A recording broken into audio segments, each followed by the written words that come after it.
আমিও বানিয়ে ফেললাম ভাইরাল সে ডিম রেসিপি।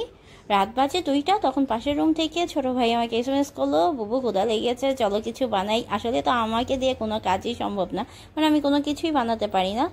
মনে হলো যে আম্মু 2 দিন আগে গ্রামের বাড়ি থেকে ডিম এনেছে, আমাদের মুরগি ডিম দিয়েছে, তাহলে কেন না আমি আজকে বানিয়ে ফেলি সেই ভাইরাল ডিম রেসিপি। এই জন্য প্রথমে আমি ডিমগুলো সিদ্ধ দিয়ে দিলাম। যখন কুটুর কুটুর সাউন্ড হচ্ছে বুঝতে পেরেছি যে আম্মু উঠে গিয়েছে। তারপরে এদিক দিয়ে শসা, চাটনি ছিল ঘরে, তো তেঁতুলের যে চাটনিটা সেটা নিলাম। পেঁয়াজ, মরিচ, ধনেপাতা, লবণ সব কিছু একত্রিত করলাম। আমি শসাগুলো কুচি কুচি করে কেটে নিচ্ছিলাম। এর মধ্যে দেখে আব্বু উঠে গিয়েছে, তাই আব্বুর জন্য এক্সট্রা আরেকটা ডিম দিয়ে দিলাম। তার মাঝে একটু লবণ দিয়ে দিলাম। 10 মিনিট অপেক্ষা করতে হবে ডিমগুলো সিদ্ধ করার জন্য। পেঁয়াজগুলো কুচি কুচি করে কেটে নিই। আর এর মধ্যে দেখুন আমাদের আজকে সৌভাগ্যবশত কাসুন্দি রয়েছে, তো এটা দেখে খুবই ভালো লাগতেছিল। আর আমাদের বাসায় শুকনো মরিচটা অ্যাভয়েড করা হয়, কারণ শুকনো মরিচ খেলে গলা জ্বলতে থাকে। তাই শুকনো মরিচ বাদ দিয়ে যা যা ছিল তা ধীরে ধীরে মিশিয়ে নিচ্ছিলাম। এই যে দেখুন পেঁয়াজ, মরিচ, লবণ, তারপর শসা সব মিক্স করে নিলাম। এদিক দিয়ে আমার ডিম সিদ্ধ হয়ে গিয়েছে, সেগুলোকে ছুলে পাশে রেখে তারপর চাটনি দিয়ে এই যে এগুলোর সাথে মিক্স করে নিয়েছি। এই মিশ্রণটা দেখেই অনেক ভালো লাগতেছিল। এই মিশ্রণটা দেখেই মনে হচ্ছিল যে এইটাই খাওয়া যাবে। আর ডিমের জন্য তো অপেক্ষা করতেই পারতেছিলাম না। ওই দিক দিয়ে বারবার দেখতেছিলাম যে ভাইটা আমার সিদ্ধ ডিম আগেই একটা মুখে দিয়ে ফেলছে, ওরে অনেকবার নিষেধ করতেছিলাম। যাই হোক, এই যে এদিক দিয়ে আমাদের যে চাটনি ছিল 3 রকমের চাটনি ছিল, সেই 3 রকমের চাটনি আমি এটাতে মিক্সড করে দিয়েছি।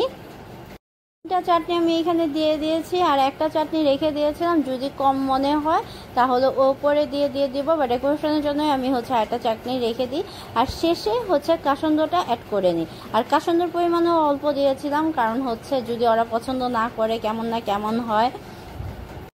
যদিও আমি ডিম তেমনটা পছন্দ করি না, কিন্তু যখন আমি এইগুলো মাখাচ্ছিলাম তখন আমার ভাই পাশ থেকে বলতেছিল তুমি একটা না, তোমার উচিত ছিল সবার জন্য 2টা ডিম সিদ্ধ দেওয়া, এটা হলে ভালো হতো, কারণ এই জিনিসটা দেখতেই অনেক লোভনীয় লাগছে, খেতে তো নিশ্চয়ই ভালো লাগবে।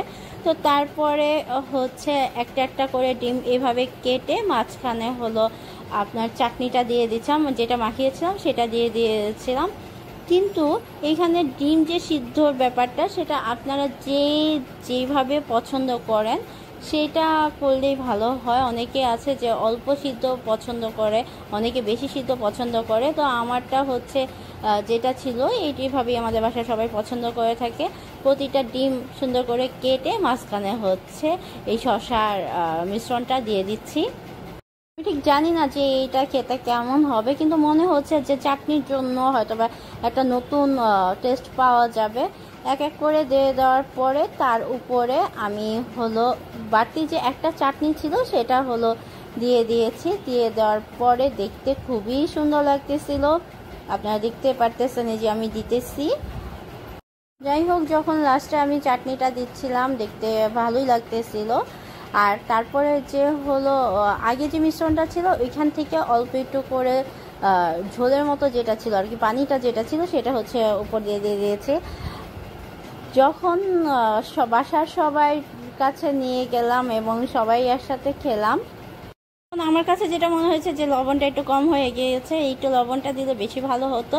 কিন্তু সেই কথাটা আবারও আমার ভাই রিপিট করলো, আম্মুও রিপিট করলো যে এখানে একটা না 2টা করে থাকতে বেশি ভালো হতো। তো এই ছিল আমার আজকে ডিমের ভাইরাল সে রেসিপি।